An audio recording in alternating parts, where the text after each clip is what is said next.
अस्सलामुअलैकुम YouTube viewers, welcome to my channel. उम्मीद करती हूँ आप सब खैरियत से होंगे, खुशबाश होंगे। जहाँ भी रहिए हंसते मुस्कुराते रहिए और हमें अपनी दुआओं में लाजमी याद रखिए। आज मैं आपके साथ बहुत ही खूबसूरत सा व्यू शेयर करने वाली हूँ जो कि मैंने नाइट में देखा था। बहुत ही मज़े का व्यू था।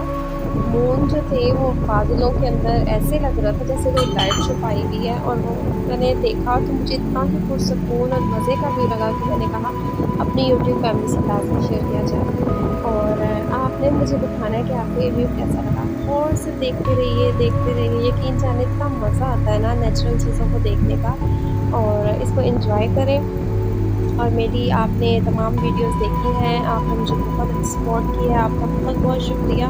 जो लोग सपोर्ट करते हैं, जो साथ देते हैं उनका भी, और जो नहीं देते उनका भी।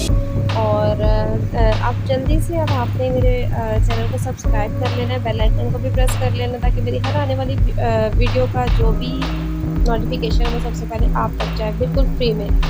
और अब आपने ये वीडियो वॉच करने के बाद एंड तक अच्छे तरीके से वॉच करें और मुझे बताएं कि आपको ये कैसी लगी। कितनी ही पुरसकून वीडियो है, आपको मज़ा आ जाएगा देखने का।